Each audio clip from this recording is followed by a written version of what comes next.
I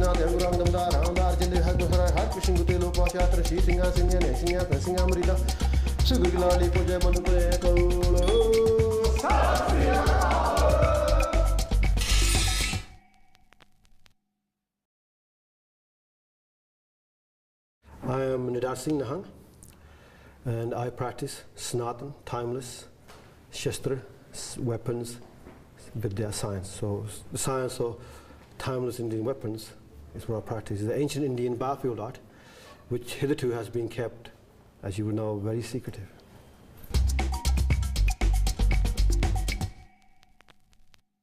In 1984, I went back to see my grandparents. And just by chance, I met an old master of the art, and he was looking for a student. Now, from a young age, I was pretty physical. I stayed with my grandparents early on, when I was about 5 to 10. My grandfather was a wrestling champion, and so his training regime, exercise regime, he's imparted to me, so I kept that up over here. And this Pacific wrestling regime of Indian wrestling built my physique in a particular way, which was conducive to Shastar Vidiya as well. So when the old master saw me, he asked me whether I would like to train in an ancient battlefield fighting art. And I thought, yeah, why not? And so on. And next day I showed up in the village nearby, and no questions asked. He said, here's a stick. I'm 80 years old, attack me. And don't hold back.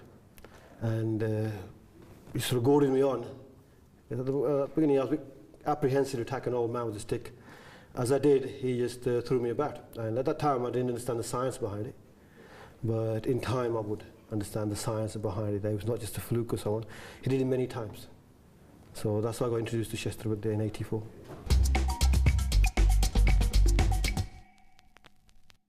Shastar Vidiya is the science of battle, which was practiced in northern India and has been practiced for thousands of years. It's a battlefield art of northern India.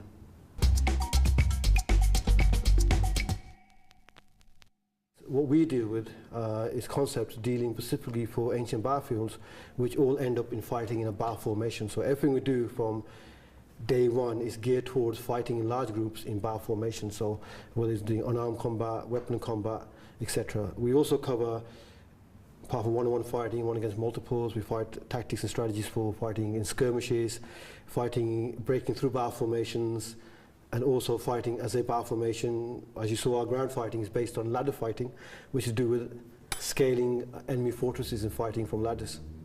And also how to hit the enemy, engage the enemy as they're crossing rivers, etc. and so on. So we got fighting on the ladders, we got fighting on the water, on the ground. So all this makes it a battlefield art.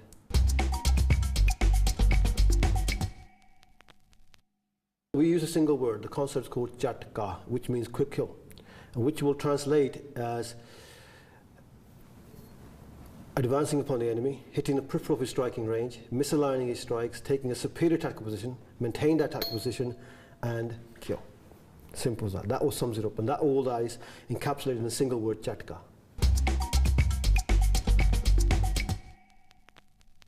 This is a military system. So what they have is they had the Sikh armies, etc., soldiers and so on. And amongst the soldiers, those who are seen as the most capable, the masters will come amongst the soldiers and pick out them. It's like more analog to training like special forces. So they pick out the best, the most intelligent, the most people who can learn, who can adapt and overcome, they want them. And then they will take them away and they'll give them the specialized training. And in the 19th century, pre-19th century, they had training schools within the army of the Sikh armies and so on. And these schools were basically off, I can say, rare to everybody else. No one can come in, except the ones they picked out. And most of the people who came in were normally from the early soldiers and arms. So the teaching is a martial art for soldiers, not for the average person. And it was kept secret, it kept gupt in much a way like today we have special with SAS and etc. and so on. They keep everything secret to the point where they don't divulge who they are, where they live, etc. and so on. And this is the same thing. This is a military art. It's not a martial art. So it is a martial art, but it's a military art, it's a battlefield art. So the secretiveness is in that context.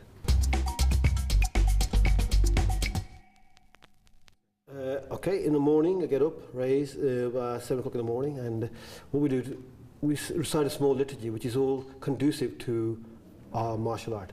And obviously because art is all about killing, there's nothing about what you call not to kill in our art is considered to be a sin.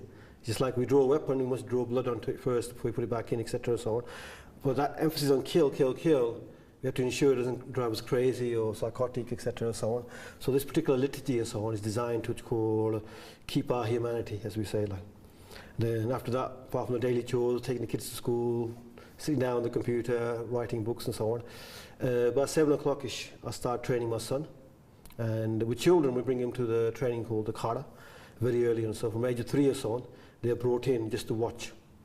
And they can play, they can do whatever they want safely, but we just acclimatize them to the art.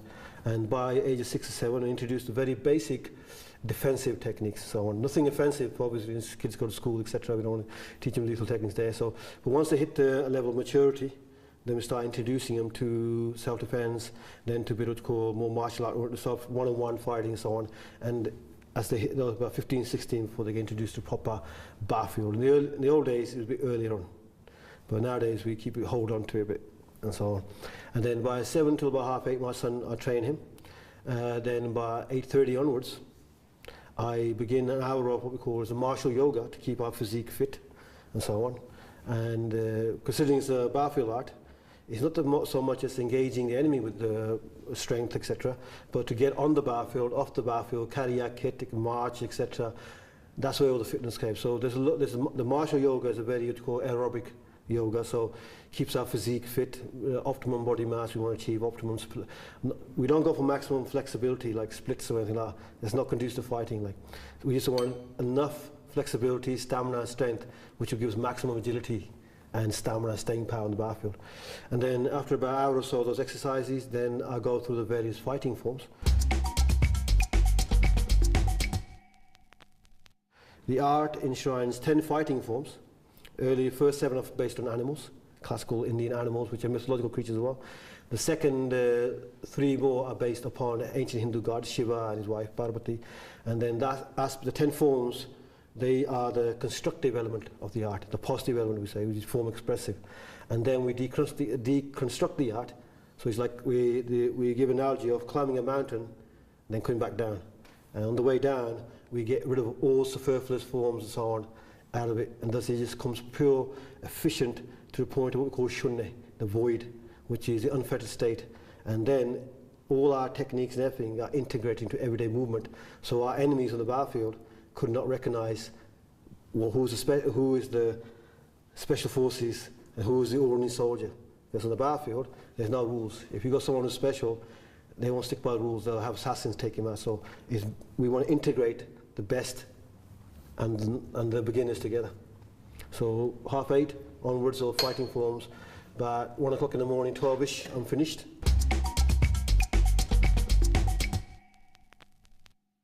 About 1 onwards, there's about half an hour of meditation, which again is to make sure that we take everything into perspective and calm ourselves down, and then bed. That's kind of routine is most days, apart from when I'm here teaching and so on.